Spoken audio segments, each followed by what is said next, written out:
Hello, ladies and gentlemen. Rosie here. This is a topic that I have wanted to tackle for quite a long time.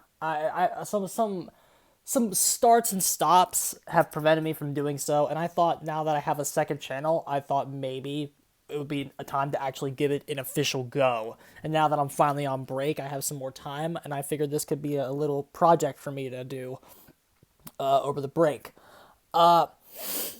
This fan fiction is called My Immortal, and this is very infamous, and I'm sure if you're clicking this video you already know that, but a few of the people that watch kind of my stuff might not know what this is. This is the most notoriously bad fanfic ever written, to the point where I believe it's actually the common belief nowadays that it was actually satire. Satire or not, it's shit. It's still bad even as a work of satire, and I'll explain why. But it has been my absolute dream for somebody to rewrite this in an actual competent manner. Okay, now I never caught on to the whole Harry Potter train, so I am not the best person qualified to actually sit down and write this, especially now that to where I'm at the point in my writing career where I'm actually beginning to pursue actual publication. And like my time to actually sit down and redo this would have been a while ago, but I also wouldn't have been as good of a writer back then anyway, so it wouldn't be as good as it could be. Now that I'm at a point to where I feel like I could give a very professional revision of this story, I'm at the point where it's not my best interest to actually do so.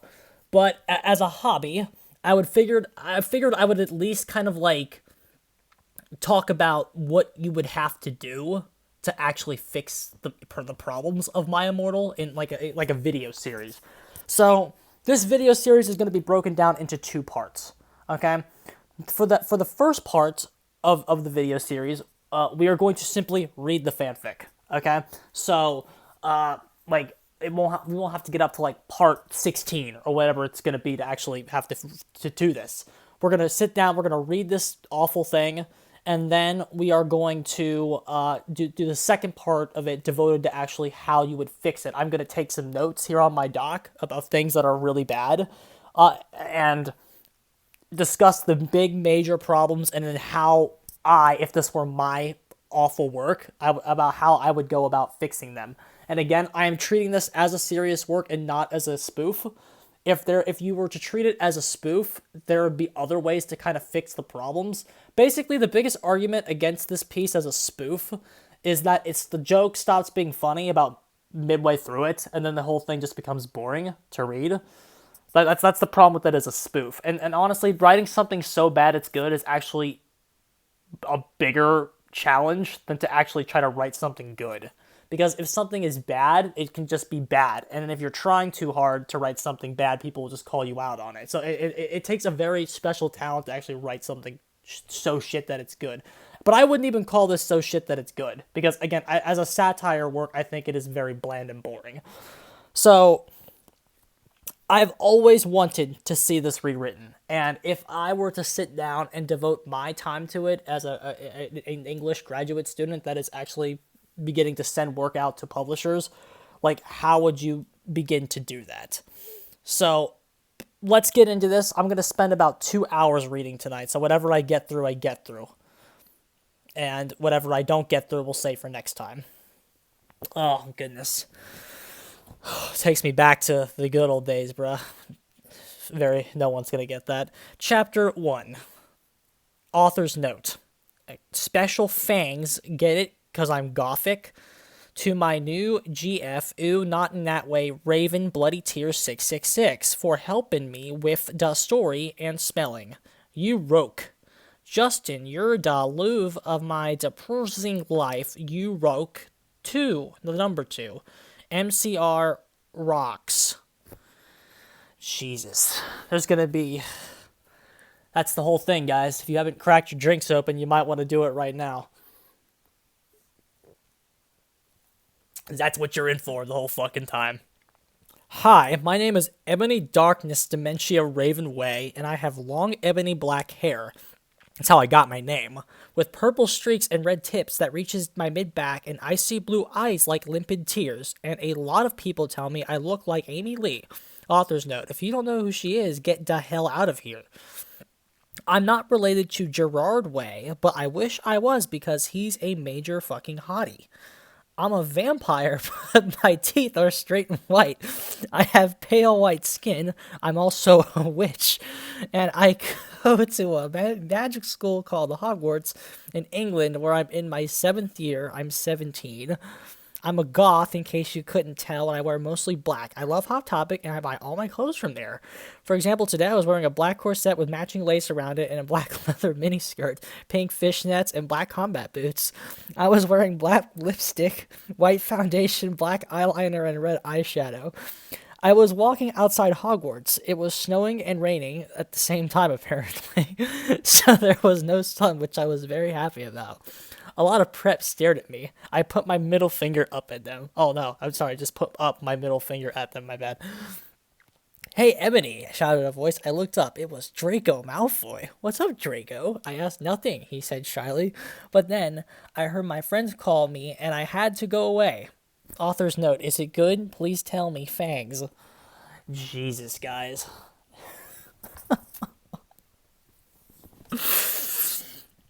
If I've read this before, but this first chapter never gets old. It is like apocalyptic just how bad this is. Like so many rules are just broken right away. Like even ignoring some of the cringier fanfiction aspects of it, like author's notes. Look at this, the fucking hi is not hi. My name is Evan. Like that's not how you start a story. Your first sentence is your most important one, and that is not a good start. And then obviously the massive description issues, and then ugh. I'm actually okay. No, there's a dialogue construction error, and Jesus Christ, just and then ew, ew, ew. So there you go. That's the first one. It's just there's so many problems even already. Just terrible. Chapter 2. The next day I woke up in my bedroom. It was snowing and raining again. I opened the door of my coffin and drank some blood from a bottle I had. My coffin was black ebony, and inside it was hot pink velvet with black lace on the ends. I got out of my coffin and took off my giant MCR t-shirt, which I used for pajamas. Instead, I put on a black leather dress, a pentagram necklace, combat boots, and black fishnets on. Did you put them on at that order? Wouldn't you put the fishnets on before the combat boots? Never mind.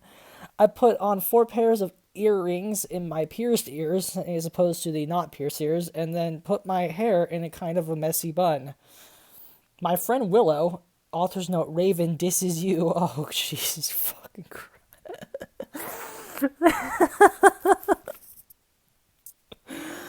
Woke up and grinned at me. She flipped her long, waist-length raven black hair, Jesus, with pink streaks and opened her forest green eyes. Look at those cliches. She put on her Marilyn Manson t-shirt with a black mini fishnets and pointy high-heeled boots. We put on her makeup, black lipstick and white foundation, and black eyeliner. Ugh. Oh, MFG, I saw you talking to Draco Malfoy yesterday, she said excitedly. Yeah, so? I said, blushing. Do you like Draco? She asked as we went out of the Slytherin common room and into the Great Hall. No, I so fucking don't, I shouted. Yeah, right, she exclaimed. And just then Draco walked up to me. Hi, he said. Hi. Oh, I'm sorry. Hi, I replied flirtily. Guess what? No fucking question mark. He said what? I asked, well, good Charlotte are having a concert in Hogsmeade. How do you fucking say that? Oh my fucking god, I screamed. I love GC. They are my favorite band besides MCR. Well, do you want to go with me? I gasped. And you can kind of see where this is going.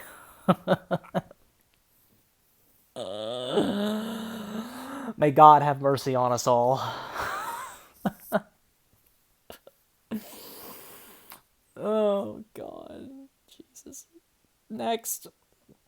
Chapters 3 and 4. Chapter 3, author's note. Stop flamming the story preps, okay? Otherwise, thanks to the Gothic people for the good reviews. Thanks again, Raven. Oh yeah, BT Dub, I don't own this or the lyrics for good Charlotte. At least... On the night of the concert, I put on my black lace-up boots with high heels. Underneath them were ripped red fishnets. Then I put on a black leather mini dress with all this corset stuff. all this corset stuff on the back and front. I put on matching fishnet on my arms. I straightened my hair and made it look all spiky. I felt a little depressed then, so I slit one of my wrists. I read a depressing book while I waited for it to stop bleeding, and I listened to some GC. I painted my nails black and put tons of black eyeliner. Put on tons of black eyeliner, excuse me. Then I put on some black lipstick. I didn't put on foundation because I was pale anyway. I drank some human blood, so I was ready to go to the concert. You see what I mean? How it's already it's not that it's losing appeal. It's just that all of the she's got jokes, right? Even if you think this is a spoof, she got jokes, right? But you see, we already ended up reusing one, which is the she drank the blood, which yeah, it was funny the first time, but that one's already that one's out of your bag of jokes already. So you can kind of see even as spoof how this starts to kind of fall apart midway through. Once all the jokes are out of the bag, it kind of goes away. I went outside, and Draco was waiting there in front of his flying car. He was wearing a Simple Plan t-shirt. Will somebody tell her Harry Potter takes place in the fucking 90s?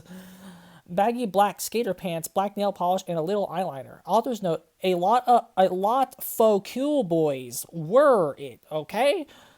Hi, Draco. Hi, Draco, I said in a depressed voice. Hi, Ebony, he said back. We walked into his flying black Mercedes-Benz. The license plate said, oh, what did it say, guys? It said 666.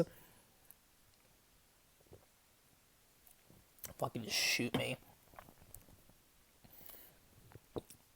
It said 666, right? Yeah, and he flew to the place with the concert. On the way, we listened excitedly to Good Charlotte and Marilyn Manson. We both smoked cigarettes and drugs. we smoked cigarettes and drugs. Oh, wow, we got badasses over here, dude. When we got there, we both hopped out of the car, and we went to the mosh pit at the front of the stage. Oh, okay, what tickets? And jumped up and down as we listened to Good Charlotte. And then we're not reading those lyrics, sorry. Joel is so fucking hot, I said to Draco, pointing to him as he sung, filling the club, I thought we were at a concert, with his amazing voice. Suddenly, Draco looked sad. What's wrong? I asked him to be mosh cheating music. Then I caught on. Hey, it's okay. I don't like him better than you. I said, really? Draco asked sensitively, and he put his arm around me, all protective. Really? I said. Besides, I don't even know Joel. He's going out with Hillary fucking Duff. I fucking hate that little bitch. I said disgustedly, thinking of her ugly blonde face. The night went on really well, and I had a great time. So did Draco. After the concert, we drank some beer. And asked Benji and Joel for their autographs and photos with them. Oh, okay. You just went and did that. We got GC concert tees. Draco and I crawled back into the Mercedes-Benz, but Draco didn't go back to Hogwarts. Instead, he drove the car into the Forbidden Forest.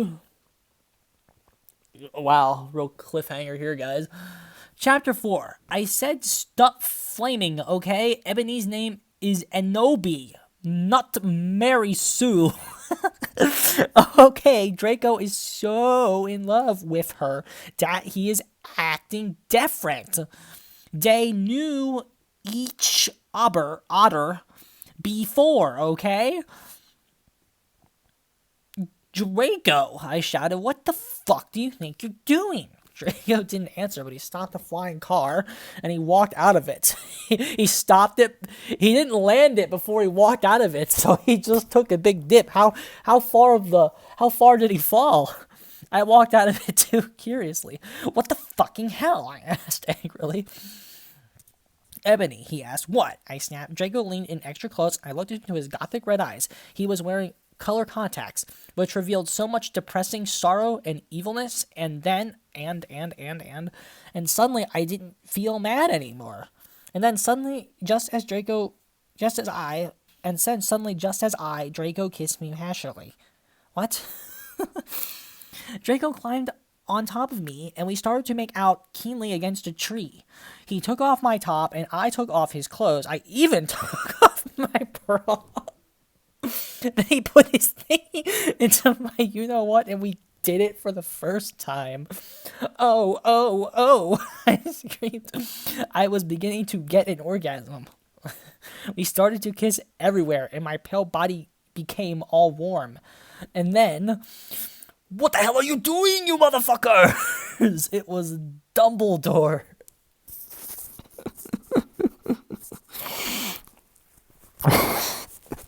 This chapter's the best.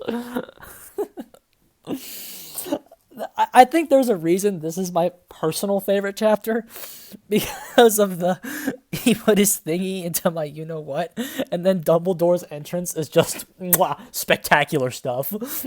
What the hell are you doing, you motherfuckers?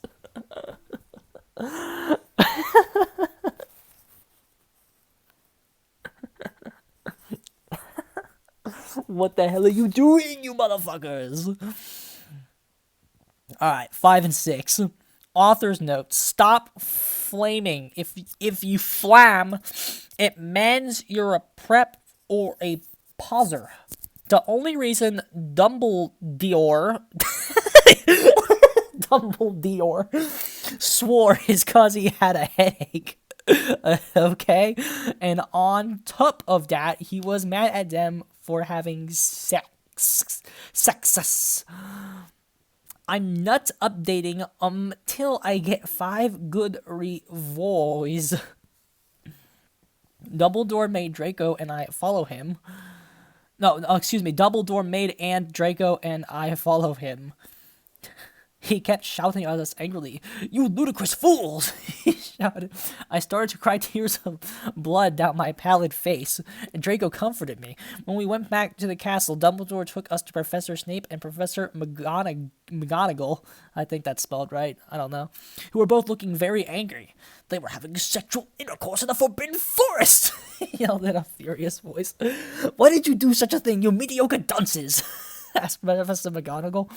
How dare you? Demanded Professor Snape. And then Draco shrieked, because I love her. Everyone was quiet. Dumbledore and Professor McGonagall still looked mad, but Professor Snape said, fine. Very well, you may go up to your rooms. Well, easy. Easiest punishment ever. Are you okay, Ebony? Draco asked me gently. Yeah, I guess, I lied. I went to the girls' dorm and brushed my teeth and my hair and changed into a low-cut black floor-length dress with red lace all around it and black high heels. Well, if you're going to bed, just gotta wear some high heels. When I came out, Draco was standing in front of the bathroom and he started to sing, I Just Want to Live by Good Charlotte. I was so flattered, even though he wasn't supposed to be there. We hugged and kissed, and after that, we said goodnight and he reluctantly went back to his room. Who's William Shakespeare? Like, who is he? I don't know. What the fuck is a Macbeth? What's a Macbeth? What's a fucking Hamlet? What's a Pride and Prejudice? I don't know, dude.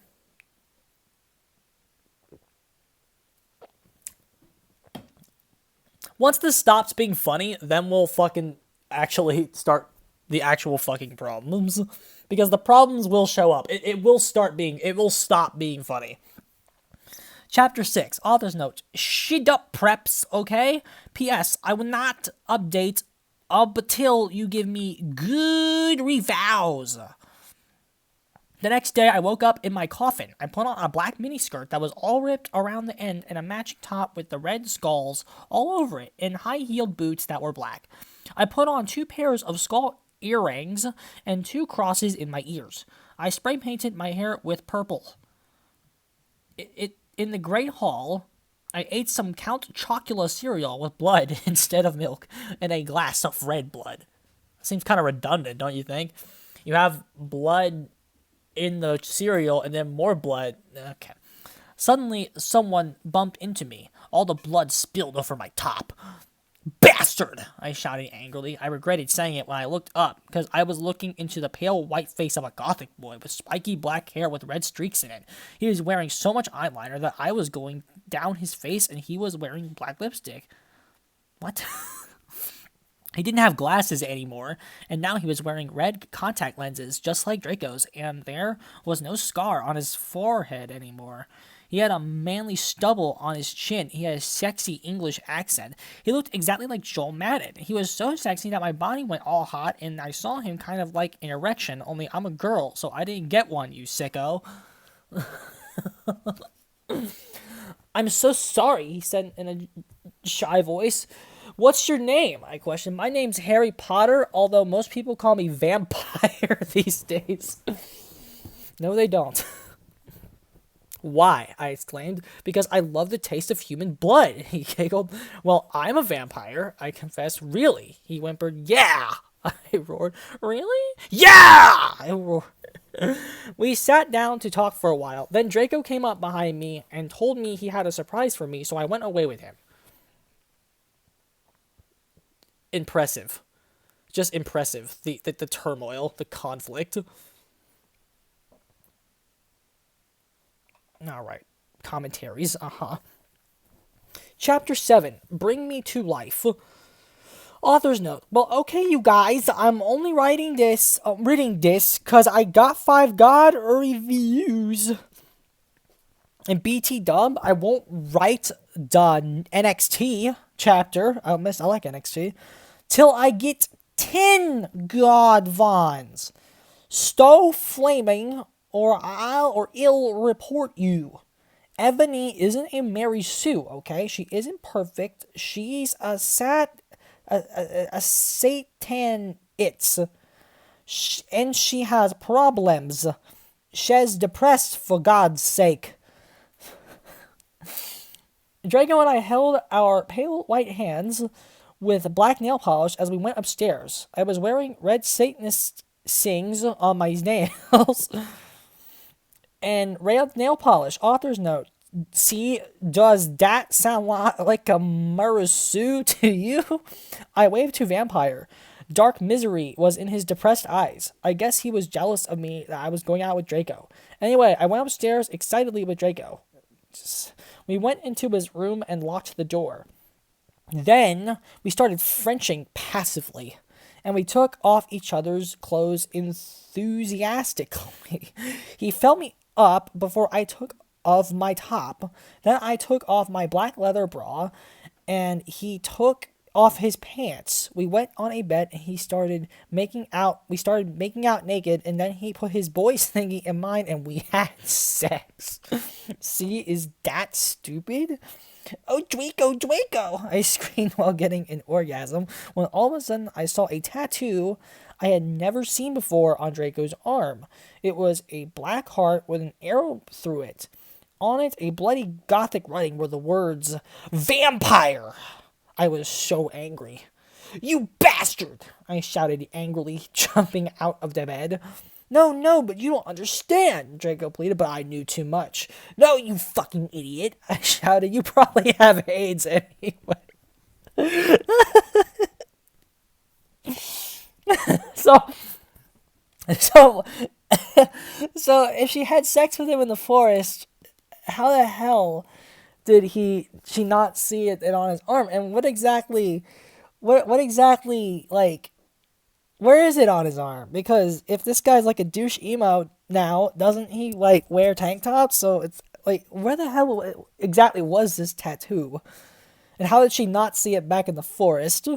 And if she has the words vampire on it, the word vampire, excuse me, how does he instantly know that it's Harry Potter, who has probably been going by vampire for 2 fucking weeks? I put on my clothes and all huffily and then stomped out. Draco ran out even though he was naked. He had a really big you-know-what, but I was too mad to care.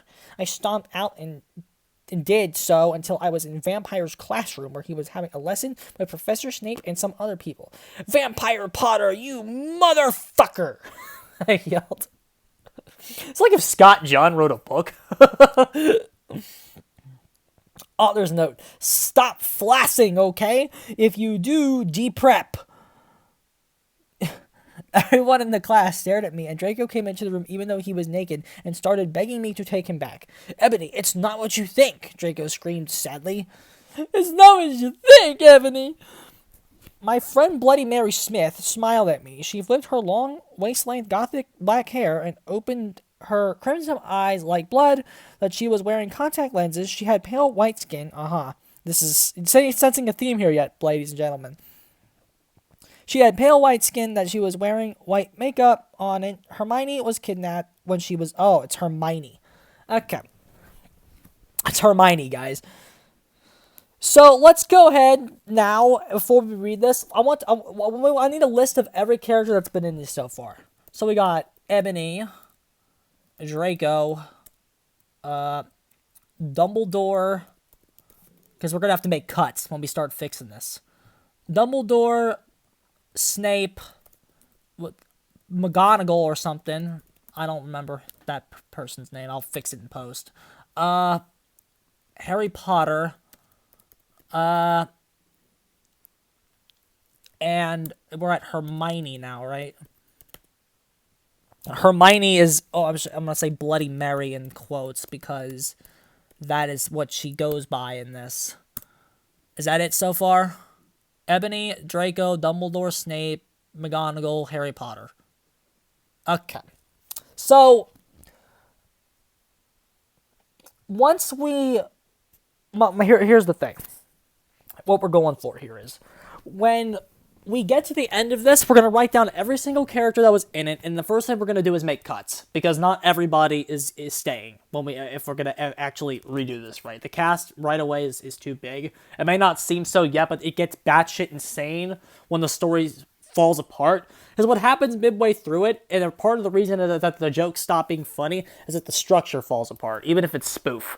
It kind of just goes batshit insane off the rails to the point where continuity and plot just isn't really a thing anymore. So when we get there, a big part of it is that it goes in too many directions, and not every direction is something you can keep. So we're just going to start getting these things over with eventually. But anyway, back to this. Hermione was kidnapped when she was born. Her real parents are vampires, and one of them is a witch, but Voldemort killed her mother, and her father committed suicide because he was depressed about it. She still has nightmares about it, and she is very haunted and depressed. It also turns out that her real name is Smith and not Granger. Since she has converted to Satanism, she is in Slytherin now and not Gryffindor. Okay, that's all Harry Potter fucking shit. I really don't know what that means. I know that they're like houses or something, but I don't really know what that means in the context of anything relevant to any situation that's happening here, at least. Because I don't think the Harry Potter world is actually used well in this at all. To the point where if you're actually going to rewrite My Immortal, there's an argument that you actually just scrap any connection to Harry Potter altogether. There are many ways to rewrite this, but we'll get there when we actually get to that video. "What is it you desire, you ridiculous dimwit?" Snape demeaned angrily in his cold voice, but I'd ignored him. "Vampire, I can't believe you cheated on me with Draco!" I shouted at him. Everyone gasped. "I don't know why Ebony was so mad at me." What? "I had went out with Vampire. I'm bi, and so is Ebony. For a while now, but then he broke my heart. He dumped me because he liked Brittany, a stupid preppy fucker. We were just good friends. He had gone through horrible problems. He was gothic. Haha, like I would hang out with a prep." So, that was like a POV shift that didn't really need to happen, especially since it just goes right back. "But I'm not going out with Draco anymore," said Vampire. "Yeah, fucking right. Fuck off, you bastard," I screamed. I ran out of the room and into the Forbidden Forest where I had lost my virility to Draco, and then I started to bust into tears. Chapter 9. Author's note, stop flaming, okay? I didn't read all the books. This is from the movie, okay? So it's not my fault if Dumbledore swears. Besides, I said he had a headache. And the reason Snap doesn't lick Harry now is because he's Christian and Vampire is a Satanist. MCR rocks. I was gonna say, isn't Snape like low-key the good guy? I thought he was like the good guy. I was so mad and sad. I couldn't believe Draco for cheating on me. I began to cry against the tree where I did it with Draco. Then all of a suddenly, an horrible man with red eyes and no nose and all the run-on sentences, and everything started flying back towards me on a broomstick. He didn't have a nose, basically like Voldemort in the movie, and he was wearing all black, but it was obvious he wasn't Gothic. It was Voldemort. No, I shouted in a scared voice, but then Voldemort shouted, Imperious, and I couldn't run away. Crookshanks, I shouted at him. Voldemort fell off his broom and started to scream. I felt bad for him, even though I'm a sadist, so I stopped. Ebony! Well, I guess Voldemort, right? We can do Voldemort. Ebony! He yelled. Thou must kill Vampire Potter! I thought about Vampire and his sexa eyes and his gothic black hair and how his face looks just like Joel Madden. I remember that Draco had said that I didn't understand, so I thought, what if Draco went out with Vampire before I went out with him and they broke up? No, Voldemort, I shouted back. Voldemort gave me a gun.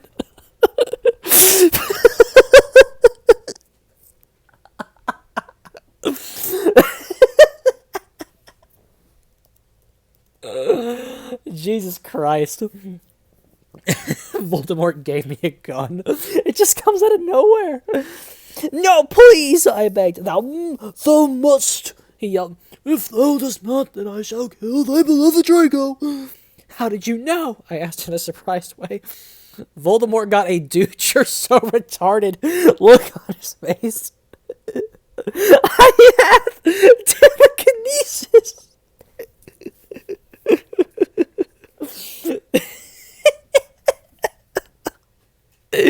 He answered coolly, and if you doth not kill Vampire, then thou know what will happen to Draco. He shouted, and then he flew away angrily on his broomstick. I was so scared and mad that I didn't know what to do. And I have telekinesis. Some things you just forget about. I have telekinesis. And suddenly Draco came into the woods.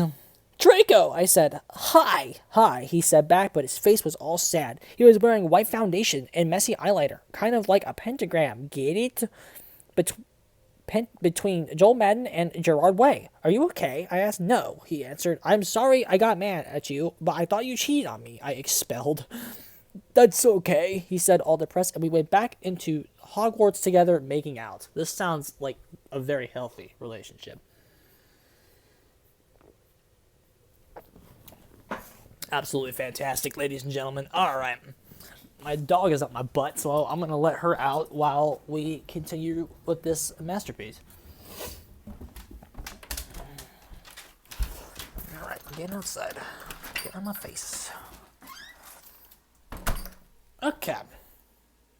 What are we on? Chapter 10 to 12?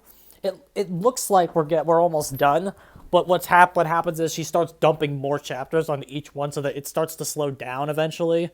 Like, what are we at now? What was this, 10 to 12? Like, now there's 3 in this one. So, like, eventually she's gonna be dumping, like, 5 to 6. And it's gonna be taking longer and longer to actually get through one of these. We're on 10 of, like, 44, I believe. So we're making some decent progress. Alright. Let her in. Alright. Chapter 10. Author's note.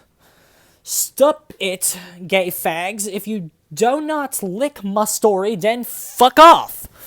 It turns out Bloody Mary isn't a muggle effort, and she and Vampire are evil. That's why they moved houses. Okay? Again, that's Harry Potter stuff, but we'll definitely get into that shit later. I was really scared about Voldemort all day. I was even upset went to rehearsals with my gothic metal band Bloody Gothic Rose 666. I am the lead singer of it and I play guitar. People said that we sound like a cross between GC, Slipknot, and MCR. So, shit, average, and shit?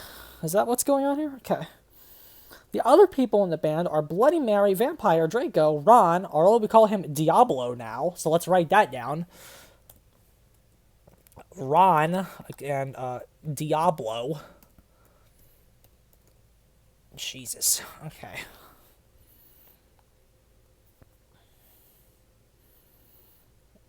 He has black hair with blue streaks in it. And Hargrid. Is that supposed to be Hagrid? You mean like the huge dwarf-looking guy?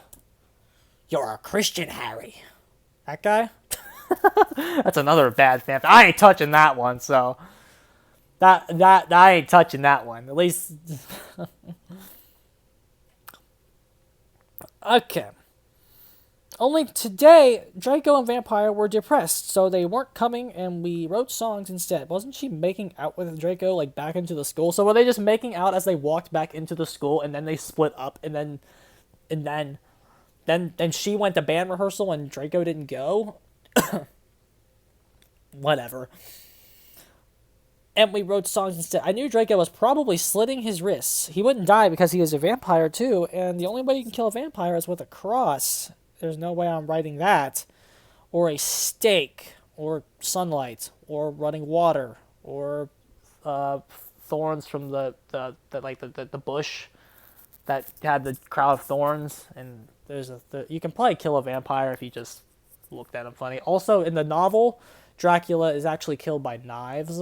So, if Draco's actually slitting his wrist with a knife, maybe it's best to not make him a vampire. And Vampire was probably watching a depressing movie like The Corpse Bride. I put on a black leather shirt and showed off my boobs and tiny matching miniskirt, and it said "Simple Plan" on the butt. You might think I'm a slut, but I'm really not. We were singing a cover of Helena, and at the end of the song, I suddenly burst into tears. Ebony, are you okay? Bloody Mary asked in a concerted voice. What the fuck do you think? I asked angrily, and then I said, well, Voldemort came, and the fucking bastard told me to fucking kill Harry. But I don't want to kill him because he's really nice, even if he did go out with Draco. But if I don't kill Harry, then Voldemort will fucking kill Draco. I burst into tears. Suddenly, Draco jumped out from behind a wall. Why didn't you fucking tell me? He shouted. How could you, you fucking poser muggle bitch? See, is that out of character? I started to cry, and Draco started to cry too, all sensitive, and then he ran out crying. We practiced for 1 more hour. Then suddenly Dumbledore walked in angrily. His eyes were all fiery, and I knew this time it wasn't because he had a headache. What have you done? He started to cry wisely. What? See, that's basically nuts swearing, and this time he was really upset, and you will see why. Ebony, Draco has been found in his room. He committed suicide by slitting his wrists. Well, I told you. I tried to warn you. I tried to warn you, bro. Chapter 11. Author's note. I said stop flaming up, preps. See, if this chapter is stupid... 1111. It deals with really stress issues. SPC for yourself if it's stupid. Bro fangs to my friend Raven for schlepping me. Well, Raven should have schlepped you a little bit more, huh? No! I screamed. I was horrified. Bloody Mary tried to comfort me, but I told her to fuck off, and I ran to my room crying myself. Dumbledore chased after me, shouting, but he had to stop when I went to my room because he would look like a perv that way. Anyway, I started crying tears of blood, and I slit both my wrists. Then I got all over my clothes. They got all over my clothes, so I took them off and jumped into the bath angrily. While I put on a Linkin Park song at full volume. Then I grabbed a steak, which is spelled wrong. Was it spelled wrong in the last one too? It's spelled wrong. She's grabbing a nice little sirloin. It sounds really good. Oh, I want to go. I want to go fucking steak now, dude. I want to get a big 23 ounce like I did on my birthday. That shit was great. Steak. Okay.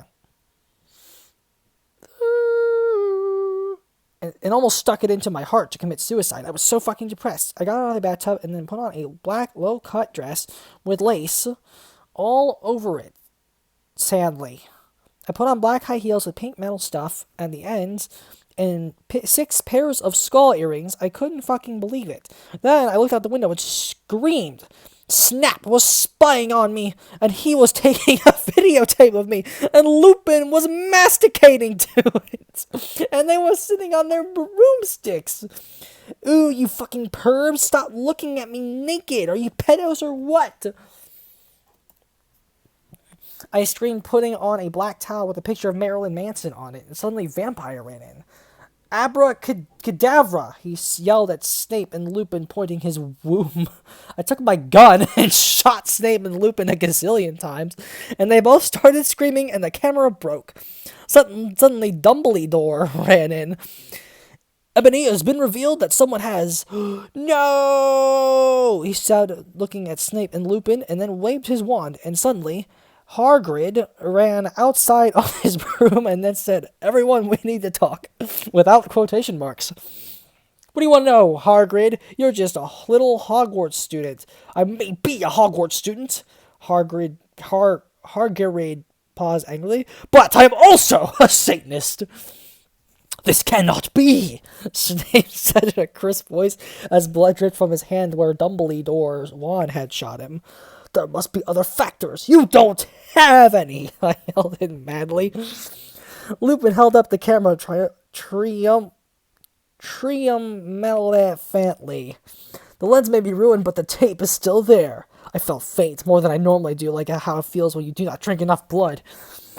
Why are you doing this? Lupin said angrily, where he rubbed his dirty hands on his cloak.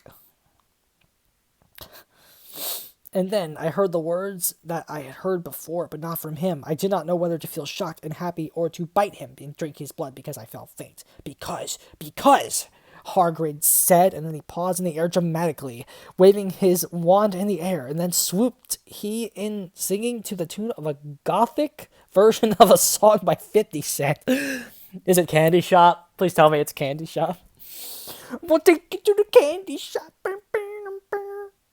Because you're gothic? Snap asked in a little afraid voice because he was afraid. It meant he was connected with Satan. Because I love her! Chapter 12.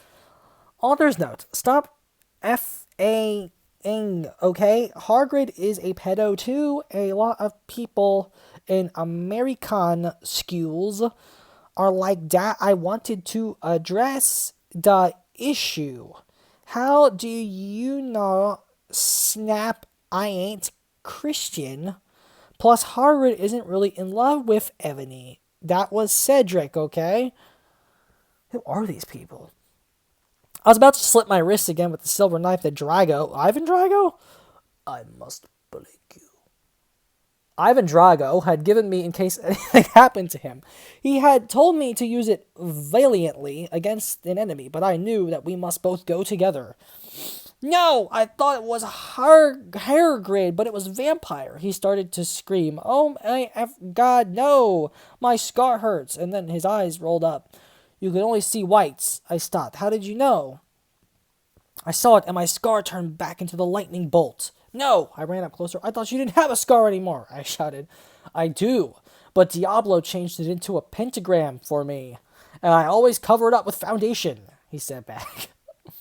Anyway, my scar hurt and turned back into the lightning bolt. Save me! And then I had a vision of what was happening to Draco.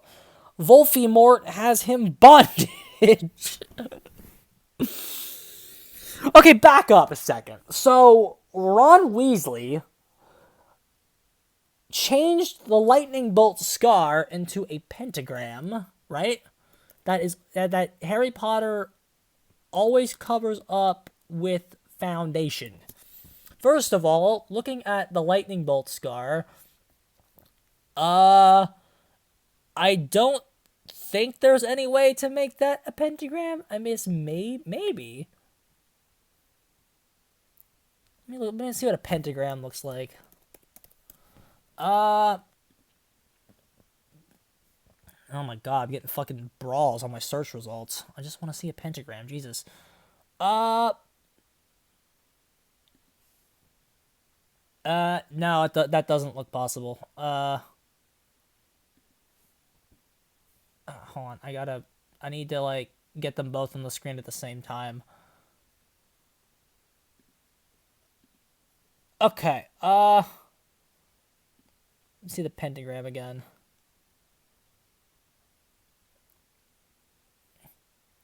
No, it doesn't look like you can do it.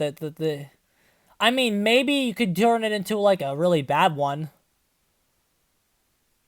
You might be able to turn it into, like, a really shit one. Okay, maybe a really shit one. But, yeah, either way, I'm sure that scar looks like shit. Okay, but, yeah, it's a pentagram, bro. Anyway, my scar hurt and turned back into the lightning bolt. So Ron Weasley definitely did not carve it in with a knife. Okay. Voldemort has Draco in bondage. That's what's more important. Anyway, I was in the school nurse's office now, recovering from my slit wrists. Snap and Lupin and Hagrid were there too. They were going to St. Mango's after they recovered because they were pedophiles, and you can't have those fucking pervs teaching in a school with lots of hot girls. Pedophiles go after boys too, bro. It's not just the hot girls. Okay. Did I skip? No, I didn't. Okay. Dumbledore had constipated the video camera they took of me naked. I put up my middle finger at them. Anyway, Hagrid came into my hospital bed holding a bouquet of pink roses. N.O.B., I need to tell you something, he said in a serious voice, giving me the roses. Fuck off, I told him. You know, I fucking hate the color pink anyway, and I don't like fucked up preps like you. I snapped. Hagrid has been mean to me before being gothic. No, N.O.B., Hagrid says. Those are not roses. What? Are they goths too, you lewd poser prep? I asked because I was angry that he had brought me pink roses. I saved your life, he yelled angrily. No, you didn't, I replied. You saved me from getting a Paris Hilton porn video made from your shower scene and being viewed by Snap and Lupin, who masturbated. See, is that spelled wrong?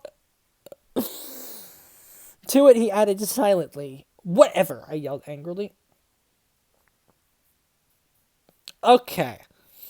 So, what the fuck is happening? Okay, so let's give a summary of the plot so far. So, she started fucking Draco, and then she got mad at Draco because she thought that he was cheating on her with Harry Potter, and then she ran away. Then Voldemort hath telekinesis and said that if you don't kill Harry Potter, then I'll kill Draco. But then Draco commits suicide. And so but now he didn't commit suicide because now Voldemort has him captured.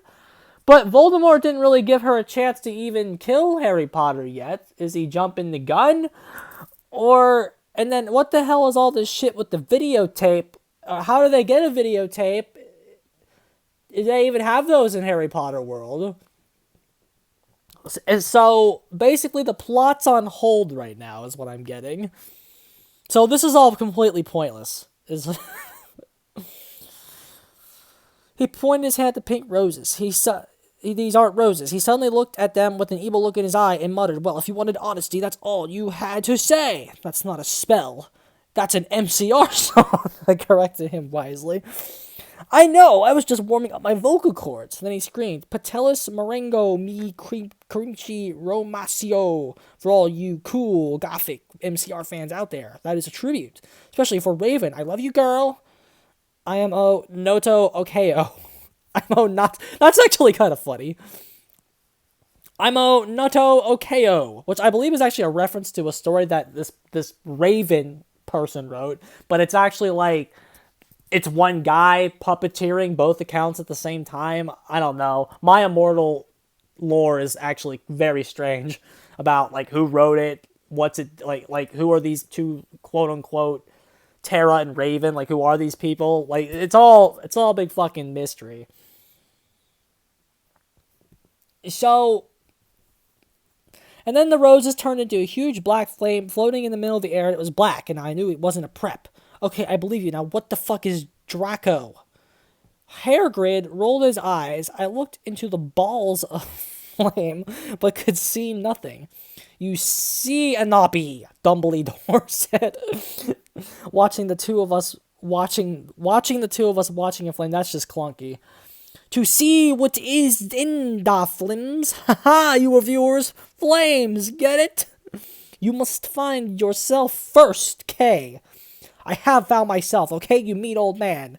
Hargrid yelled. Dumbledore looked shocked. I guess he didn't have a headache, or else he would have said something back. Hagrid stormed off back to his bed. You are a liar, Professor Dumbledore. Anyway, when I got better, I went upstairs and put on a black leather mini dress that was all ripped on the ends with lace on it. There was some corset stuff on the front. Then I put on black fishnets and black high-heeled boots with pictures of Billy Joe Armstrong on them. I put on my hair all out around me, so I looked like Samara from The Ring. If you don't know who she is, you're a prep, so fuck off.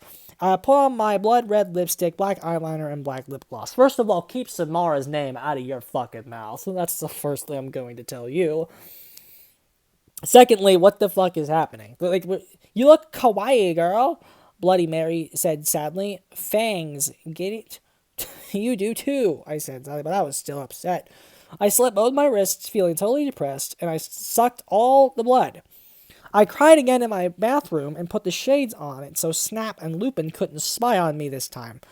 I went to some classes. Vampire was in the hair of magic creatures. He looked all depressed because Draco had disappeared and he had used to be in love with Draco. He was sucking some blood from a Hufflepuff. Hi, he said in a depressed way. Hi back, I said in a qually, sad way. We both looked at each other for some time. Harry had beautiful red gothic eyes, so much like Draco's. Then we jumped on each other and started screwing each other. Stop it now, you hoary simpletons! Shouted Professor McGoggle, who was watching us. So that's who it is. It's McGoggle. Let's fix that right now, then. So, McGoggle. Obviously, at this point, some of the jokes are stopping to work, and then there's nothing happening. And so was everyone else. Vampire, you fucker, I said, slapping him. Stop trying to screw me. You know I love Draco, I shouted, and I ran away angrily. But it says that they both jumped on each other and started screwing each other. Ugh, I can't. Just then he started to scream, OMG, no, my scar hurts. And then his eyes rolled up. You can only see his red whites. No, I ran up closer. I thought you didn't have a scar anymore. Wait a minute, what? I do, but Diablo changed it to a... It's the same fucking thing. Voldemort has him in bondage. Yeah. Wait. It literally was just a repeat of something that... Oh, God. Oh, no. This is so fucking bad. Special thanks to Raven, my Gothic's blood sister. What the fuck you're supposed to writ this? Hey Raven, do you know where my sweater is?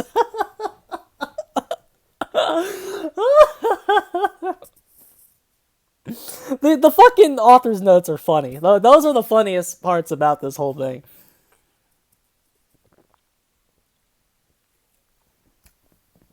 Obviously, this is trash. Like, wow, this is straight garbage. We're on, and we're only on 13 to 15. Like, there's still like 30 more chapters of this shit. Like at this point, it's already starting to drag. It's already starting to like drag and lose the appeal of the early chapters. See, if you're going to write this as a spoof, and you're going to actually like write a spoof, I think it has to be short because like at this point, like once you like that, it's not the joke's over, dude.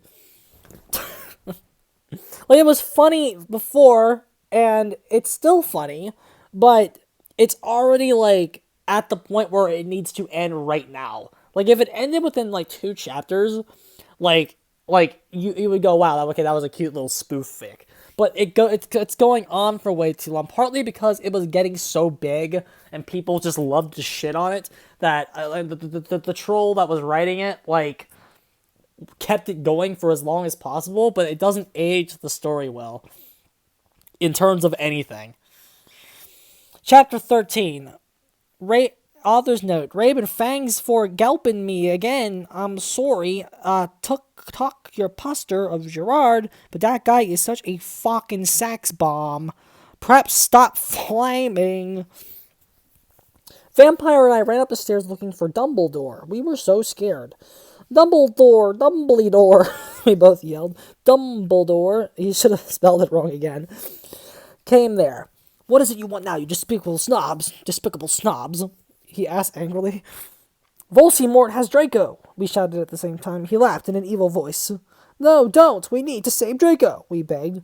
No, he said meanly. I don't give a darn what Voldemort does to Draco. Not after how much he misbehaved in school, especially with you, Ebony, he said while he frowned looking at me. Besides, I never liked him that much anyway. And then he walked away. Vampire started crying. My Draco, he moaned. Author's note, don't you thick gay guys are lick so hot? It's okay, I tried to tell him, but that didn't stop him. He started to cry tears of blood, and then he had a brainstorm. I had an idea, he exclaimed. What? I had an idea. You'll see, he said. He took out his wand and did a spell, and then suddenly we were in Voldemort's lair. We ran with our wands out just as we heard a croon voice say, "Allah cadavra, Allah."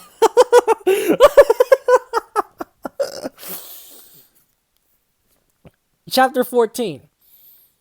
Author's note. Fuck off, preps. Okay, Raven, thanks for helping again. I'm sorry I couldn't update, but I was depressed and I had to go to the hospital because I slipped my wrist. I slipped my wrist.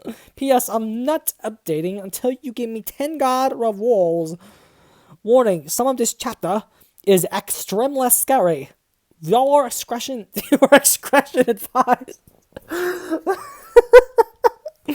Viewer excretion advised. Oh god, it's gold. See what I mean? If this was the last chapter, mwah, like that would be a perfect last chapter. We ran to where Voldemort was. It turned out that Voldemort wasn't there. Instead, the fat guy who killed Cedric was.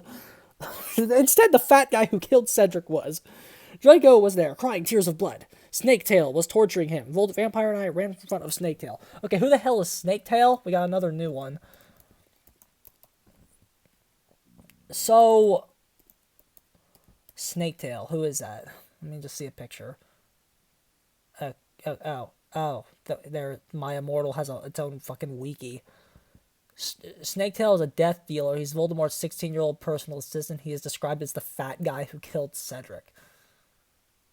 Snaketail appears to be based on Peter Pettigrew, also known as Wormtail from the books. This is based on the fact that Wormtail killed Cedric Diggory in the books because the Wormtail was a supporter of Voldemort. Okay.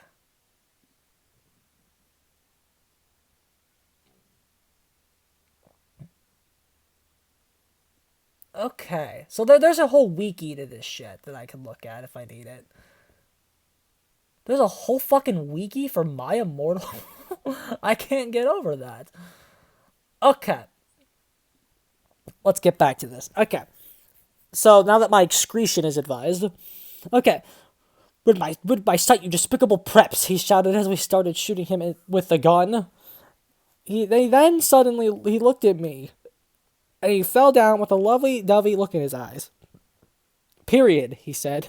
And this he is 16 years old, so he's not a pedophile, okay? Huh? I asked. N.O.B., I love you, and will you have sex with me? Asked Snaketail. I started laughing crudely. What the fuck? You torture my boyfriend, and then you expect me to fuck you? God, you're so fucked up, you fucking bastard. I said angrily. Then I stabbed him in the heart. Blood poured out of it like a fountain. No! He screamed. He started screaming and running around. Then he fell down and died. I burst into tears sadly. Snaketail, what art thou doing? Called Voldemort. Then he started coming. We could hear his high heels clacking to us. So we got on our broomsticks and we flew to Hogwarts. What if they teleported to Hogwarts with a spell? Why do they need their broomsticks to go back? How did they have their broomsticks? Can't they just teleport again? We went to my room. Vampire went away. Then I started crying. What's wrong, honey? Asked Draco, taking off his clothes so that we could screw. What's wrong, honey? Draco asked, taking off his clothes so we could screw. He had a sex pack. Get it? Because it's so sexy. And a really huge you-know-what and everything. It's so unfair, I yielded. Why can't I just be ugly or plain like all the other girls in preps here except for Bloody Mary? Because she's not ugly or anything. Why would you want to be ugly? I don't like preps anyway. They're such fucking sluts. Not like Ebony, who is definitely the definition of Christian conservatism. Christian conservatism and abstinence. Yeah, but like, everyone is in love with me. Like, Snape and Lupin took a video of me naked. Hagrid says he's in love with me. Vampire likes me. Now even Snaketail is in love with me. I just want to be with you, okay, Draco? Why couldn't Satan have made me less beautiful? I shouted angrily. Ah, the Mary Sue. I'm good at too many things. Why can't I just be normal? It's a fucking curse.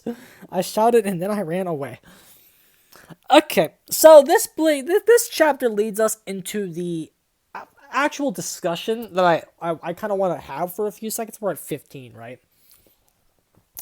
The biggest problem with this story is actually not the one that actually hits you in the face. I realized this today when I was thinking about this. Because when you think about this story, the very first thing everyone loves to make fun of is Ebony Darkness Dementia Raven Way. Okay? And as we will discuss when we actually start getting into this, when I fix that character, when I fix her and make her not shit, that doesn't fix the story. Okay? But she is the fault here that actually hits you in the face. That like she's the loudest flaw. That's her issue because she's the one talking the entire time. So she's the loudest problem. She's the problem that's up in your face. The biggest issue in the story is that it breaks canon, and that's coming from me who knows nothing about Harry Potter. The story breaks fucking canon. Dumbledore is actually dead by the time that they're in their 7th year, which I don't know. The story doesn't specify what year any of these people are in. At this point, I'm assuming that they're all the same age. She said she was 18, which means she's a year 7, and if they're all, I guess this book, generous, if Dumbledore's alive, it takes place, like, at least before Half-Blood Prince, right? Before everything that happens in Deathly Hallows. The point is it breaks canon. So, like, it's a mess to try to, like, get this in actual canon. But I guess some people might say that's not the point, but we'll deal with that can of fucking worms when we actually get there.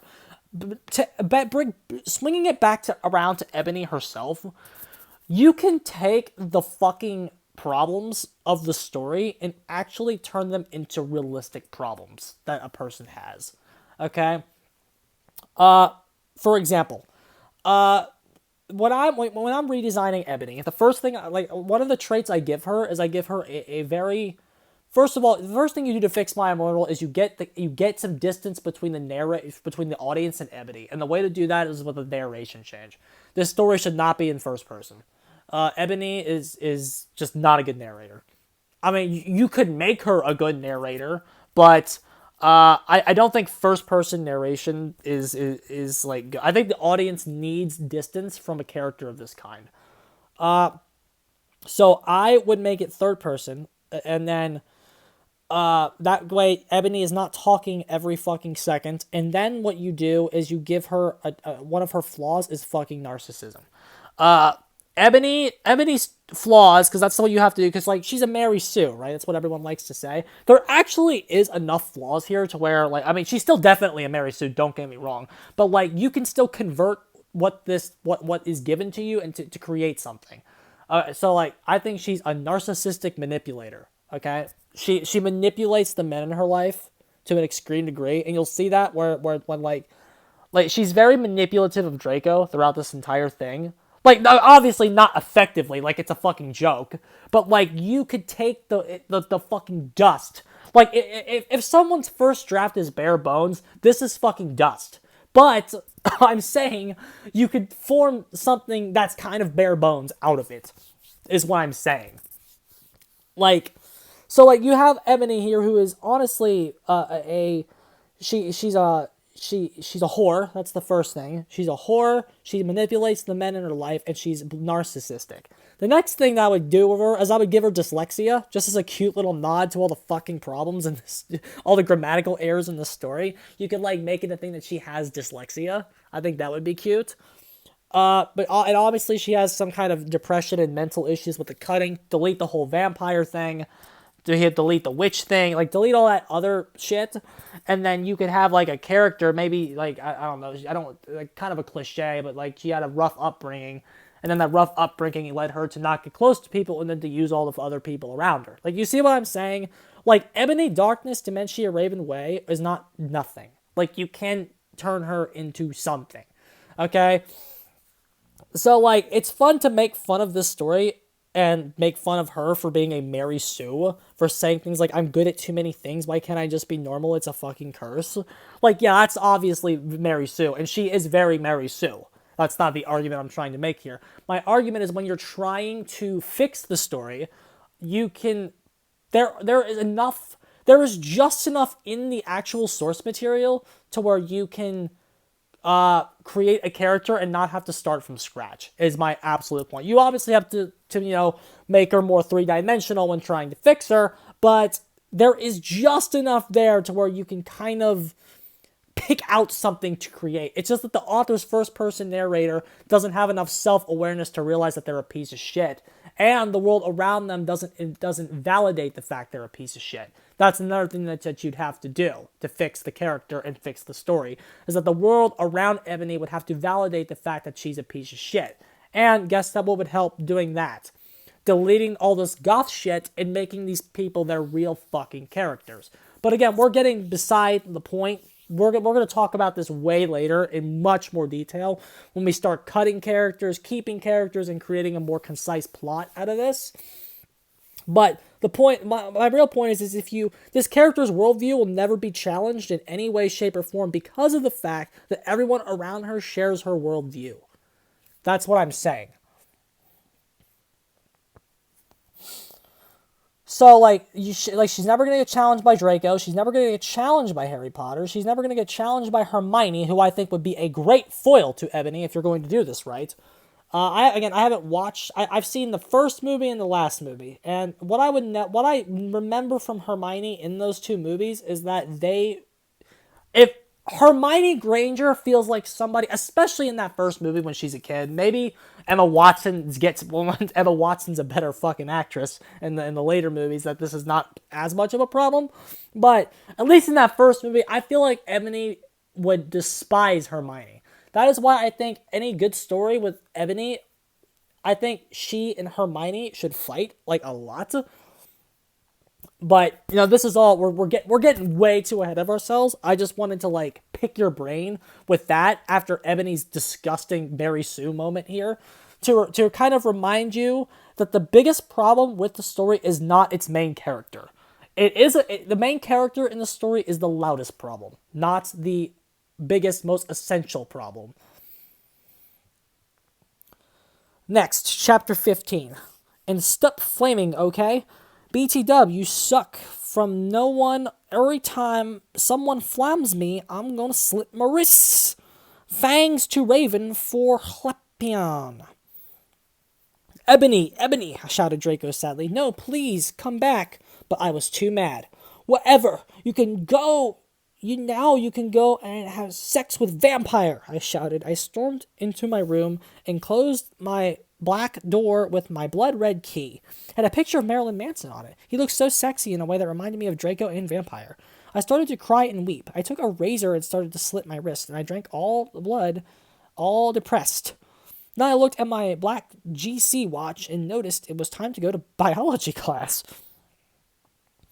I put on a short, ripped black gothic dress that said Anarchy on the front and blood red letters, and that was all ripped in a spiky belt. Under that, I put on ripped black fishnets and boots that said Joel all over them with blood red letters. Then I put my ebony black hair out. Anyways, I went downstairs feeling all sad and depressed as usual. I did some advanced biology work. I was turning a bloody pentagram into a black guitar. Suddenly, the guitar turned into Draco! N.O.B., I love you, he shouted sadly. I do not care what those fucker preps and posers think. You're the most beautiful girl in the world. Before I met you, I used to want to commit suicide all the time. Now I just want to fucking be with you. I fucking love you. Then he started to sing The Chronicles of Life and Death. We consider it our song now because we felt in love when Joel was singing it. Right in front of the entire class. His singing voice was so amazing and gothic and sexy, like a cross between Gerard, Jolt, Chester, Piari, and Marilyn Manson. Don't you think those guys are so hot? If you do not know who they are, get the fuck out here. Oh my fucking god, I said after he finished. Some fucking prep stared at us, but I stuck out my middle fingers that were covered in black nail polish and were entwined with Draco's now at them. I love you, I said, and then we started to kiss just like Hilary Duff. I fucking hate that bitch. And CMM in a Cinderella story. Then we went away holding hands. Lupin shouted at us, and he stopped because everyone was clapping by how sexy we looked together. Then I saw a poster saying that MCR would have a concert in Hogsmeade right then. We looked right at each other, all shocked, and then we went together. Terrible. But, like, you see what I mean? She has a fucking conniption fit about absolutely... Here's what basically just happened, okay? She had a conniption fit about absolutely nothing, and then ran away and basically had to make Draco basically embarrass himself in front of people in public to get her to stop being stupid. That is basically what just happened. Okay? I've dated psycho chicks before, and I can definitely tell you that that is not so far off from what they do. They will throw conniption fits about nothing, and then they will make a scene in public until you have to embarrass yourself to get them to not make a scene in public. That concept right there is usable. It's nothing, and you have to scrap everything that's in here in order to get the potential of that concept out. But basically what just happened there is she threw a fit about nothing. Draco had to act like an idiot in order to get her back. That's what happened there. You can use that, and you can do something with that. I don't know if she's a good protagonist. That's something I'm also kind of debating about. I think potentially you could flip the POV to Harry Potter. The real Harry Potter, not vampire. Because you could kind of do a corruption angle with her and Harry Potter, the real one, to where he is like assigned to like, I don't know anything about Harry Potter. So if I don't know anything about Hogwarts, this is just something I'm spitting out right now. He could like, because he's like the chosen one, right? The boy who lived or something. Like he could be at the top of his class and she with her dyslexia could like be at the bottom. And then they like assign her. Is this too cliche? This might be too cliche. But like they get paired together or something. And then, I don't know, she and her stupid friends, Ebony's goth friends, are like, they think Harry Potter's lame. And then like, you know what I'm saying? And then like, they're like, they could have a bet to try for her to like turn him bad. And he's trying to like fix her grade. You know what I'm talking about? Something stupid like that would certainly be better than this shit. Because right now, there's nothing going on here. There's just straight up nothing going on. Like, this is straight trash. I think what I'm going to do is I'm going to get to 20, and then we're going to cut it for the night. What I'll be right on? What was that? It's 15, so we got 5 more. But, like, you can kind of... Like, right now the joke is kind of dying. Like, it's not funny anymore. Like, there's just nothing happening right now. And I think there's even more proof of that by the fact that MCR is coming again. That their fucking concert that they went to on... No, it was Good Charlotte, right? No, it was Good Charlotte first. And now MCR is coming, right?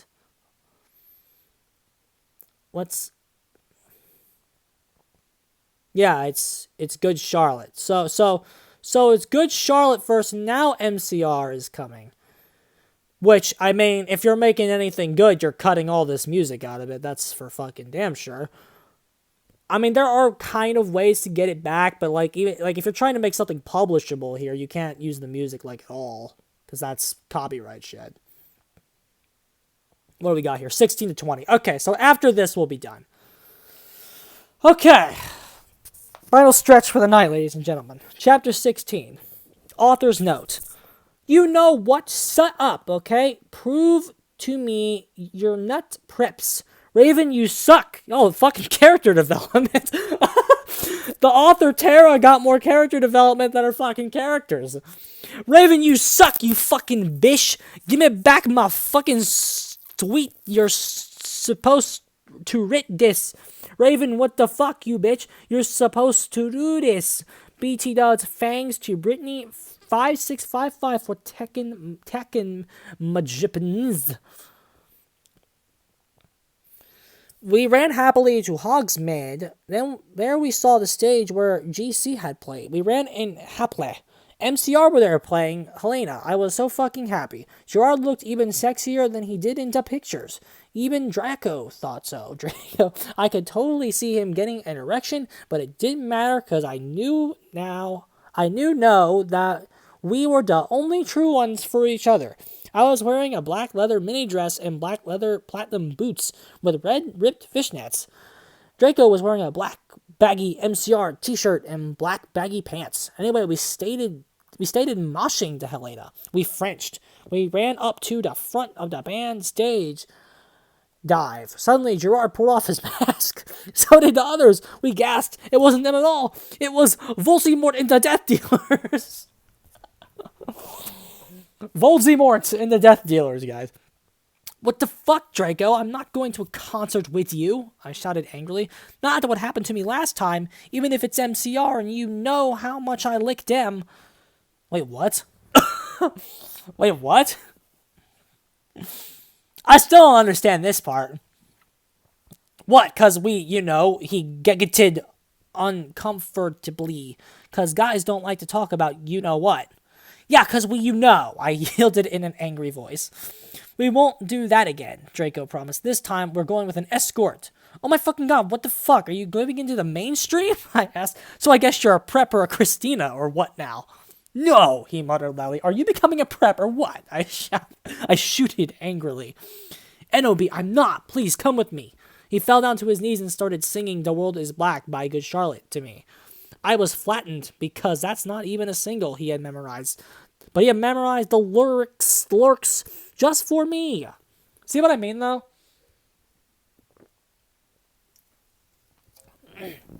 Like, she just threw a fit again for, like, no reason. Also, I guess we didn't do the whole Voldemort with the Death Dealers thing. Okay, then I guess I will have to, I said, and we Frenched for a while and went up to my room. Bloody Mary was standing there. Haji Shamashi girl, she said happily. She speaks Japanese, so do I. That means how do you do? In Japanese, does it, though? Something tells me that's not reliable. BT Dub Willow, that fucking poser, got expelled. She failed all her classes and she skipped math. Raven, you fucking suck. Fuck you. I guess that's Raven's character. Who, hold on. What's her name? Willow. I guess I didn't write that one down, but yeah, okay, that can be one of her friends in our rework. It served the fucking bitch right, I laughed angrily. Well, anyway, we were feeling depressed. We watched some gothic movies like Das Nightmare Before Xmas. Maybe Willow will die too, I said. Kawaii. Bloody Mare shook her head energetically, lethargically. Oh yeah, oh have a confession. After she got exposed, I murdered her, and then Lupin did it with her because he's a necrophiliac. Okay, let's go, Lupin, getting some dead chicks. Kawaii, I commented happily. We talked to each other in silence. What? For the rest of the movie. Oh hey, BT Dub, I'm going to a concert with Draco tonight in Hogsmeade with MCR, I said. I need to wear like the hot set outfit ever. Bloody Mary nodded energetically. OMFG, totally, let's go shopping. In Hot Topic, right? I asked already getting out my special Hot Topic loyalty card, eh? No, my head snapped up. What? My head snapped. I could not believe it. Bloody Mary, are you a prep? No, no, no, she laughed. I found some cool gothic stores near Hogwarts, that's all. I also think another flaw you can give to Ebony is that she's easily tempered. It's like she gets mad at people really quick. How you HU told you about them? I asked. Sure, it would be Draco or Diablo or a vampire. Don't even say that. Nam to me. Or me. Dumbledore, she said. Let me just call our Brahms. OMFG Dumbledore, I asked quietly. Yeah, I saw the map for Hogsmeade on his desk, she told me. Come on, let's go. So they're going to steal a map to Hogwarts on his desk to look for gothic stores. That's what's happening right now. I think that's what's going on. We were going to a few punk off stores, especially for the concert in Hogsmeade. The salesperson was OMG hotter than Gerard, except not, because that's impossible. And he gave me a few dresses. So did we not steal the thing? Or did she already steal it? What? I don't know what's happening, I guess. The real goths. We only have these for the real goths. The real goths? Yeah, you wouldn't believe how many posers there are in this town, man. Yesterday, Lupin and Snap tried to buy a gothic camera pouch. He shook his head. I didn't even know they had a camera.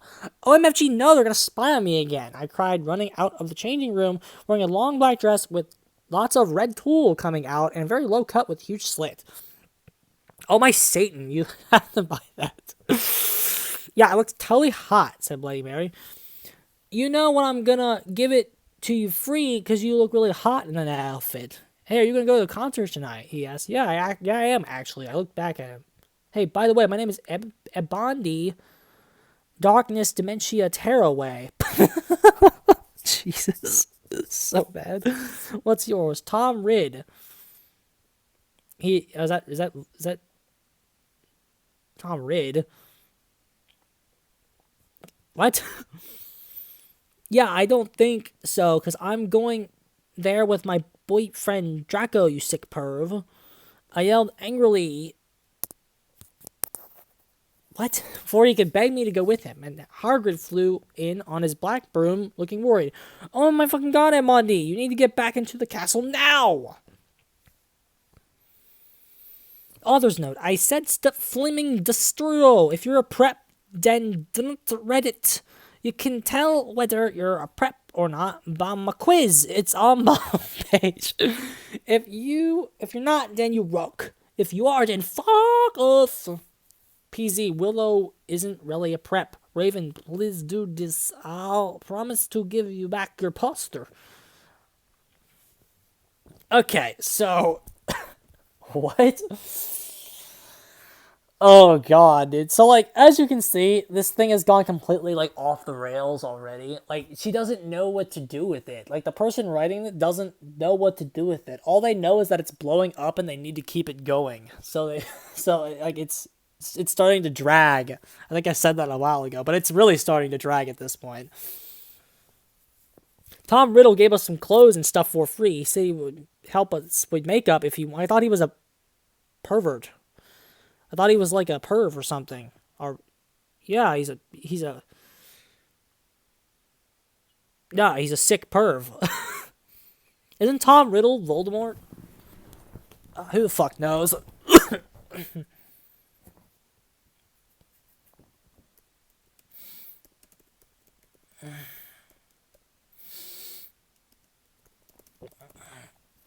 Okay.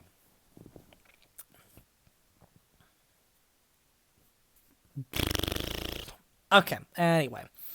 So Tom Riddle gave us some clothes and stuff for free. He said he would help us with makeup, blah blah blah. What the? And then Hagrid's got to come back to Hogwarts. What the fuck, Hagrid? I shouted angrily. Fuck off, you fucking bastard. Well, anyway, Willow came. Hagrid went away angrily. Hey, bitch, you look kawaii, she said. Okay, so now Willow's not dead. She's not dead because I guess her and Raven are friends again or something, or she's trying to make, or Tara is trying to make Raven be her friend again by putting her back in the story. So even though she died and Lupin, like, had sex with her dead body, I guess that didn't happen. And remember, this is all really weird because it's now theorized that this is just one guy jumping back and forth between the two accounts. Again, it's really weird. This Willow's really pretty and everything. She was wearing a short black corset thingy with blood red lace on it and a black blood red miniskirt, leather fishnets, and a black pointy boots that showed off how pale she was. She had a really nice body with big bobs and everything. She was thin enough to be anorexic. That sounds really hot.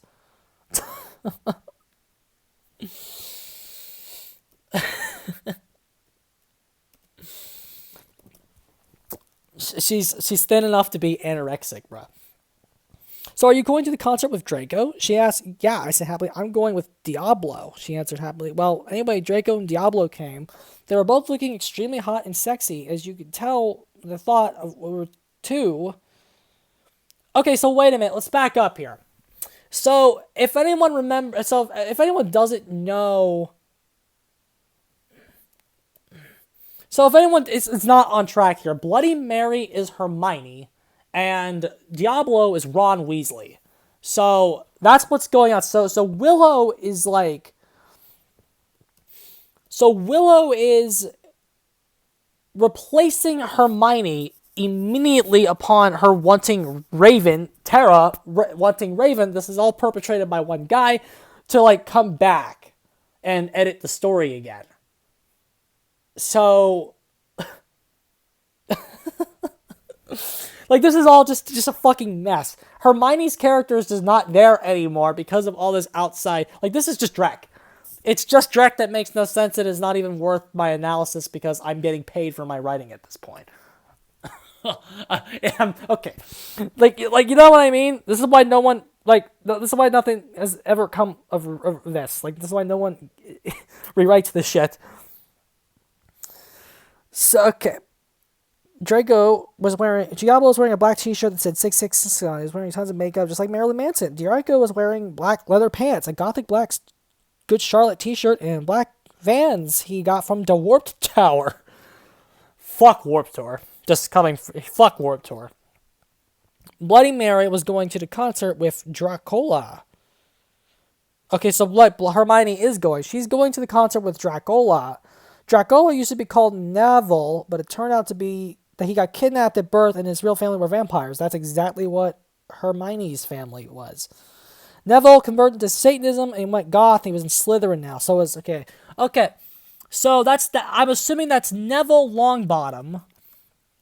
Right? So that's Neville Longbottom. And his name is Dracola. Like, it sounds like a weird soda that they released for the Dracula premiere. So he converted to Satanism when goth Slytherin. So it's like it's like she can't write real conflict, so she shoehorns everybody into the one house, Slytherin. See, like, if I'm them, there's conflict here because they're in different houses, and isn't that like a big thing in the Harry Potter universe? I mean, Ebony's with Draco, but like this love triangle thing that's still happening with Harry Potter, right? That's still going on, or did she scrap that midway through it? I mean, she and Harry tried to screw each other, remember? And every time she talks about Harry, she's acknowledging she has an attraction to him, so that's still there. But are we just scrapping that, or like what's going on there? This is just shit, bro. This is so trash. See, this is at the point where it's just not funny anymore. We call him Dracula now. Anyway, we all went to Draco's Black Mercy Benz. Get it? Cause we're Giffick. We're Giffick. That is Dad Lucian gave him. We did pot, coke, and crack. Draco and I made out. We made fun of those stupid fucking preps, and we soon got there. I gasped.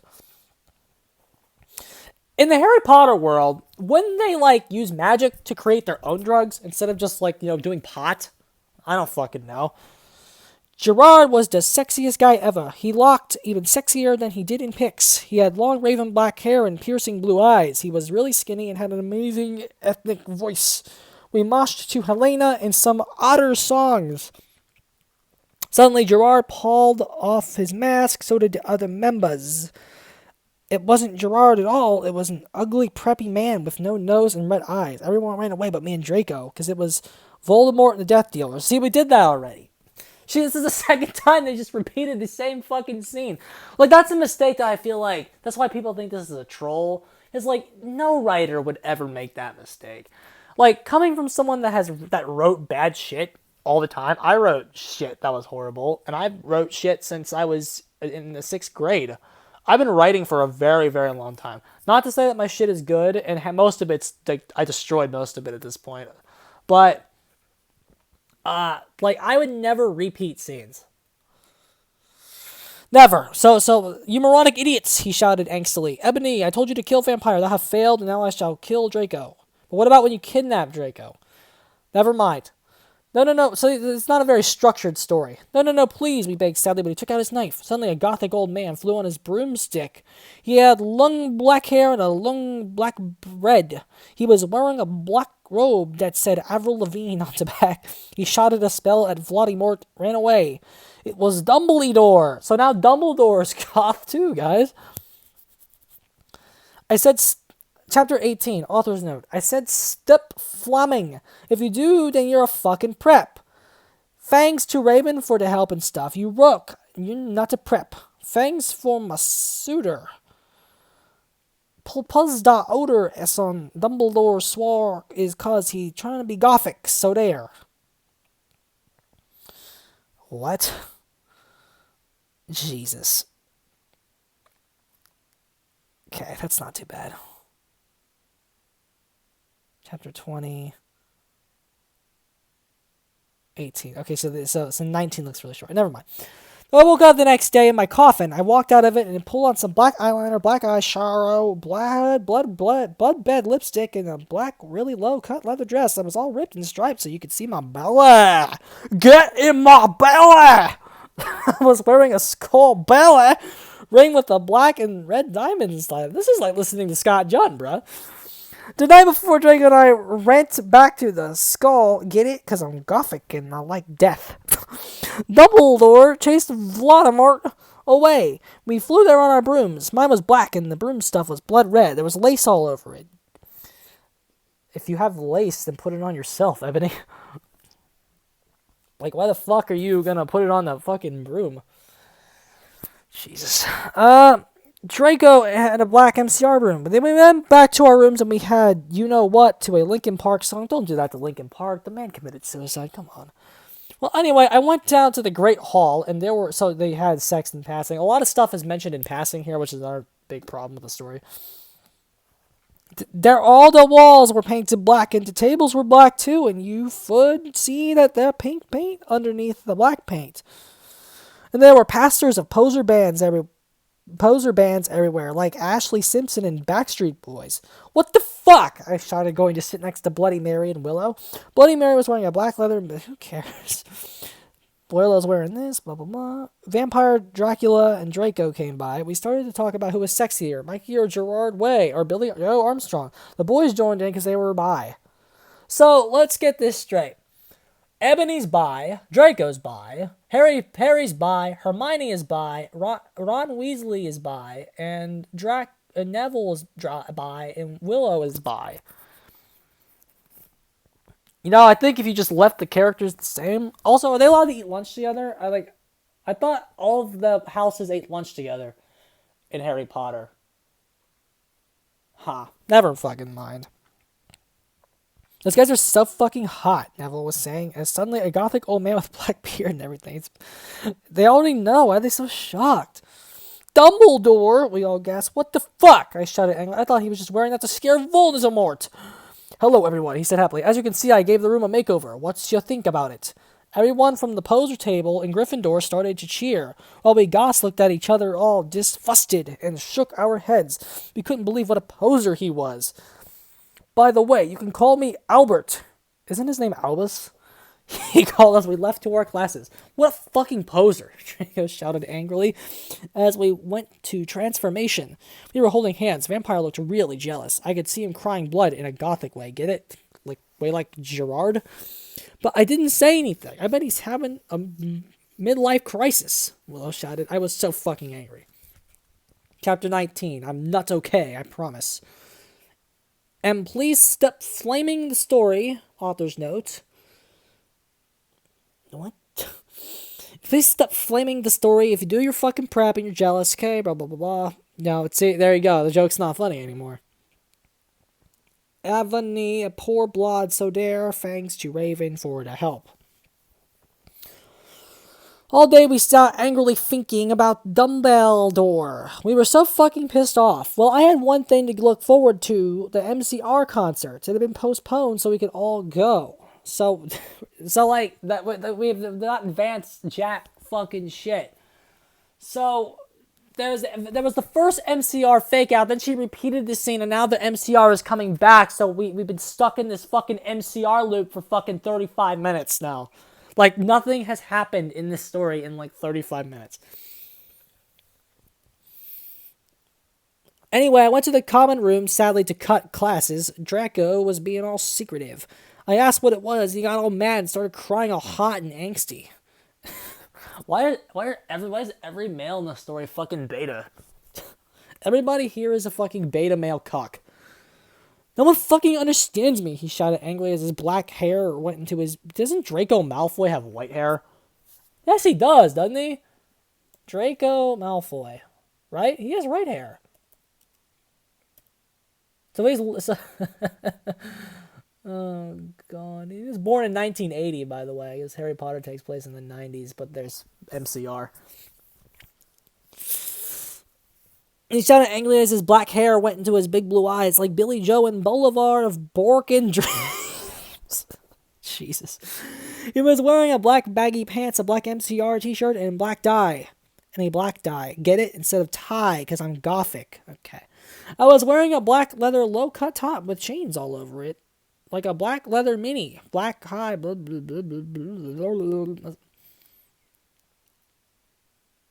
Excuse me. Accuse me? What about me? I growled. Boy, but, he grunted. You fucking bastard, I moaned. No, wait, it's not what it looks like, he shouted. But it was too late. I knew what I heard. I ran to the bathroom angrily, crying. Draco banged on the door, and I whipped and wept as my body eyeliner streamed down my cheeks and made cool tears down my feces, like Benji in the video for Girls and Boys. Raven, that is so our video. I took out a cigarette and started to smoke pot! But, like, okay, so back to reality for a second. So you see again, like, what basically happened there. Draco was having a moment, assuming Draco is mentally screwed up. Giving the assumption that he's mentally screwed up. Ebony realized that the situation wasn't about her, so she made it about her. Again, that's something that you could really work into as she's manipulating this dude. You know what I mean? Like she's not a good person.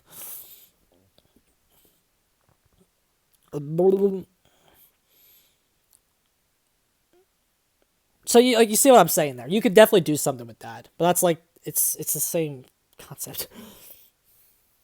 Suddenly, Hagrid came in. He had a parrothead.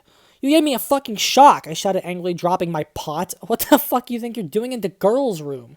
Only it wasn't just Hagrid. Someone else was with him too. For a second, it wanted it to be Tom Ridd or maybe Draco, but it was Dumbledore. Hey, I need to ask you a question, he said, pulling out his black wannabe gothic purse. What are you wearing to a concert? You know who MCR are? I guess. No, I just saw there was a concert that a lot of goths and punks were going to. Get it? Because Dumbledore's a poser. Anyway, Draco has a surprise for you. So he just followed her into the girls' bathroom. Two dudes followed her into the girls' bathroom to ask what her clothes looked like. Jesus. Chapter 20. Author's note. I said I don't care what you think. Stuff flemmin', okay? Preps. One thanks to Raven for the help. Oh, yeah. BT duds, I'll be on vacation in Transylvania for the next 3 days, so do not expect updates. Jesus. All day I wondered what the surprise was. Meanwhile, I put on my black leather mini, a black corset with purple lace stuff all over, and black gothic compact boots. With MCR, we're going to the concert again since Voldemort had taken over the last one. I slit my wrists while I moshed to MCR in my bedroom all night, feeling excited. How can you mosh by yourself? Never mind. Suddenly, someone knocked on the door while I was trying on some black clothes and moshing to Fang for da Venom. I got all mad and turned it off, but sacredly, I hopped inside that it was Draco so that we could do it again. What the fucking hell are you doing? I shouted angrily. It was Lupin. Are you gonna come rape me or what? Jesus. I was allowed to say that because Dumbledore had told us all to be careful around him since he was a pedo.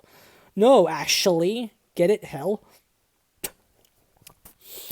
Can apples borrow some condoms? He growled angrily. Yeah, so you can fuck your 6-year-old girlfriend, huh? I shouted sarcastically. Fucker, he said, gong away.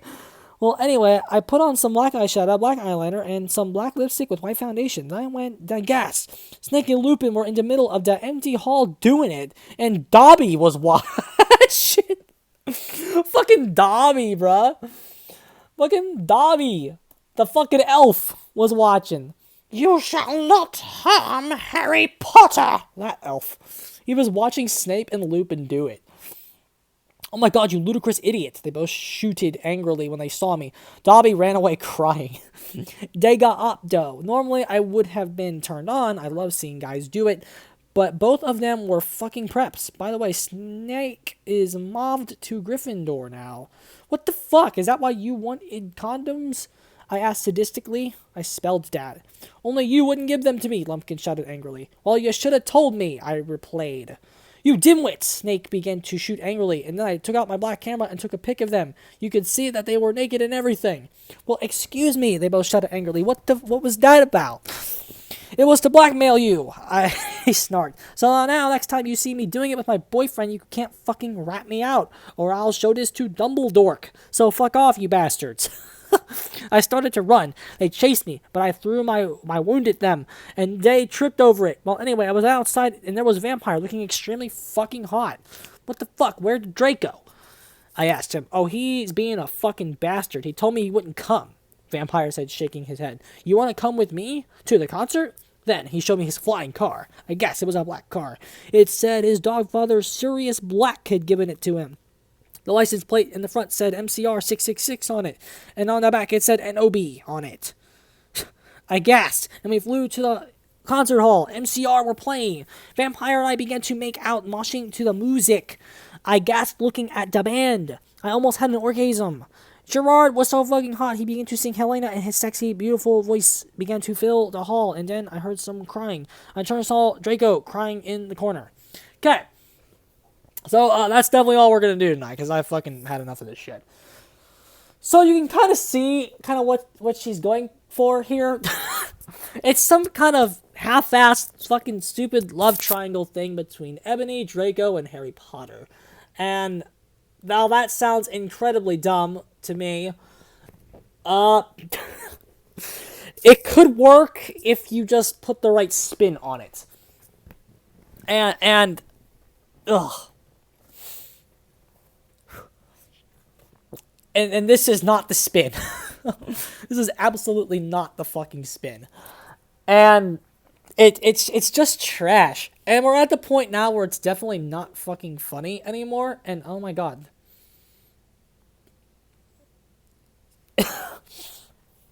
And with the whole MCR thing in the middle, that kind of shit with the 3 MCR concerts in a row, that kind of really slowed the fucking shit down and kind of took the humor out of it. That section kind of sucked the life out of the parody of it. And now it's just fucking boring right now. It has a strong start and then fizzles out. But again, the other issues with it are just so beyond what the problem is. But again, we'll fix all this shit when we're done reading it. So I think that's all we're going to do for right now because I've had quite enough. And after we're done, then we'll start the next series where I actually fucking start fixing it. And the way I plan to fix it is I'm going to like explain things that you could possibly do, you know, to kind of make it better. And another thing I was also going to do is write a new opening for it. I'm not going to write it. Like I'm not going to write it unless there's financial benefit for me involved at this point, which I don't think that there is. Like, because if I was going to actually write it, I'd have to watch the movies and like get involved with the franchise. And like, this shit's just not for me, bro. I never was on the Harry Potter bandwagon. But this is just an insult to like any fan base. This is an insult to like literature in and of itself. It's an insult to like everything good in this world. So that's my Immortal so far. Obviously, it's a piece of shit, and the issues with it are more complex than you're even seeing here, because the smaller issues are the bigger ones, like I keep saying. Alright, so I hope you enjoyed that fucking crap. I'm getting the hell out of here. I'll be back for a part 2 at some point, and then we'll get into actually fixing the damn thing. Alright, lads. G fucking G's.